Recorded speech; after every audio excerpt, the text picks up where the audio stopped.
Welcome back. Amazing sisters there and all look alike. Beautiful part of Nollywood. So from there, we transit to another compelling subject matter, which is trade. And joining us on this particular segment of the program, we have Ambassador Adamu Abdulhamid, actually the chairperson, WTO Committee on Trade in Services Special Session, who joins us virtually from the United States of America. Good morning, sir, and thank you so much for joining us on the program. Congratulations will be in order on your appointment, which is where I'm going to be starting from. Thank you so much. What this means for Nigeria. Of course, we have the Director General, who is also a Nigerian, proudly so.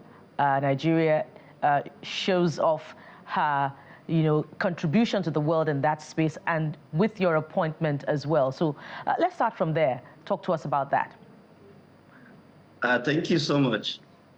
For the sake of background, let me say that the World Trade Organization, which Nigeria has been a founded member, and is doing a significant role in driving the world trade or multilateral trading system.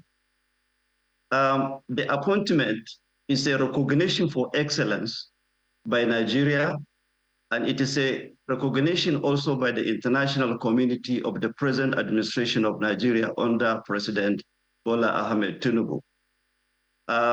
Usually, the appointment of this nature is considered in the WTO as one of the most important positions, and it is given to an ambassador of a country to the organization who is conversant with the issues, who has proven some expertise in various areas in the course of the negotiations in defense for his or her country. So, and it is also a recognition by the membership, the entire membership, to what the country's trade policies and economic policies are going on. So the appointment to Nigeria, it is at the right time. It is something that Nigeria will be proud of. It is something that is showing the world that Nigeria is playing an active leadership and role in the World Trade Organization, particularly this time around in the area of trade in services, which is the center stage, which is the future for trade in the global world. So let's talk about some of the relevance of, how do I put it now? Maybe not relevance is the right word. How Nigeria should actually respond or prepare to respond to some of the things we're seeing out in geopolitics as far as trade is concerned. We have trade partners across, from global south to the global north. Given the posturing of Donald Trump and some of the rhetorics we're seeing now from Europe, which we know eventually will escalate to some other things, we can now go down to China and even begin to bring that element in. How should Nigeria prepare for all of this? Because at some point, we may be looking at it in isolation, but we're one global community. Thank you so much. Today in the global trade, the geopolitical crisis is actually affecting trade, mostly in goods. So when you talk of tariff, of course, has to do with that area. Now, the preparation for Nigeria should be in the area of services. The services is what, of course, the global community, various countries in the world are redirecting their trading into services. Because services, if you look at the classification in services, it touches in various areas, okay? Now, Nigeria should be prepared, and of course they are also doing well in the area of digital trade. So that should be the focus. That should be the area that we should put more of our emphasis towards, so that we can take advantage of the current global realities and of course the future realities in terms of trade. So as we are here representing the country, we are participating or representing the country in various trade negotiations. And we are doing it with the whole interest and the effort to protect the interests of Nigeria in trade. And of course, that is what every other country is doing here. But fortunately to Nigeria, as you rightly mentioned, we have the leadership of the organization. And of course, we also have now the leadership in spearheading the negotiations on trade in services. So by implication, it means Nigeria is recognized globally as a leader in the multilateral trading system. And therefore, we will do everything possible to ensure that Nigeria is benefiting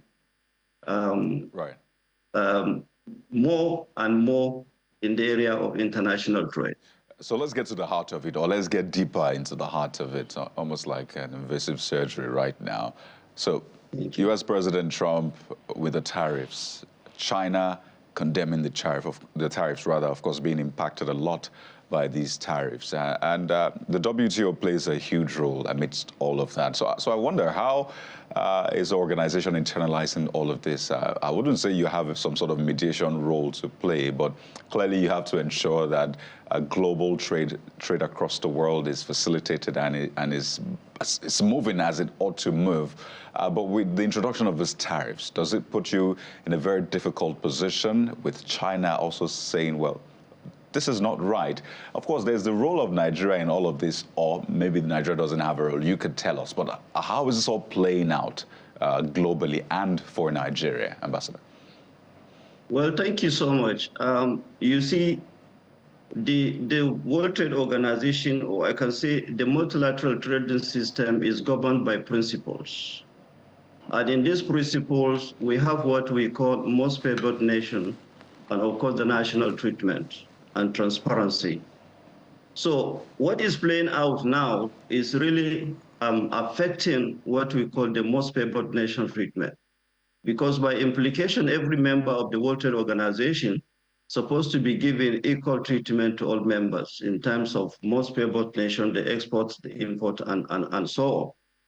So the increase of tariffs to other countries is like violating the most favored nation treatment. But in the case of the U.S. and of course the China, as well as other countries that were mentioned, like Canada, Mexico, that I think they are still trying to look at what should be done to address this issue. But in our organization, it is really creating tension, because whatever affects any member affects others. So therefore, we are calling on members to come back to the to the table, so that will be discussed as usual, so that the challenges being faced to be addressed, so that we can smoothen and we can let the multilateral trading system move smoothly and it is as it's required. So this is the situation now. We are discussing in the organization, and we are encouraging the US, the China, and the rest to really come to the table to discuss, because what will only solve that problem is dialogue. It will not do well for any member of the World Trade Organization to impose a tariff that is beyond their bound tariff in the WTO, and then another member to reciprocate or to retaliate. That will continue to heighten tension in the global trade. So what, as I said, must be done is for them to go into dialogue so that they can discuss and see the way out.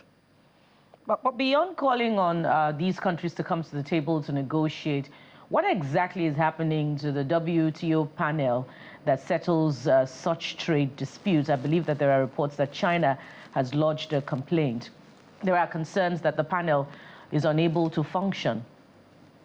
Yeah, actually, it has been an issue in the WTO, because WTO is the only multilateral agency that has that structure of the dispute settlement body, where when there is dispute between members, they can follow the process, and then the member affected will table that complaint to the body, and the body will look into the matter, and of course will do the needful in accordance with the WTO agreement. So it has been an issue where the appellate body has been in a comatose. So that has actually affected the function of the dispute settlement. But we have been discussing for a long time now, trying to see how we can revamp that dispute settlement body by allowing the appellate body to be reconstituted, because at the moment there is none. So, and it is part of what we are calling for the reform in the WTO, so that that structure must be back, must be functional. But as it is now, the only body that is functioning is the panel, whereby we don't want the final consideration to stay. So we want, after the panel, then there should be an opportunity for any member to take it to the appellate body, so that the appellate body can look at what the panel reported, and then part the final body. All right. You have our best wishes, sir, for the reforms, and indeed on your assignment. We've been talking with Chairperson, the World Trade Organization Committee on Trade in Services Special Session, Ambassador Adamu Abdulhamid, who has joined us virtually from Geneva, Switzerland. Thank you so much, sir. Thank you very much. And that does it on this edition of the program today. Thank you so much for watching. We'll be back again tomorrow. I am Bukola Koga. And I'm Jeffrey Uzama. Bye-bye.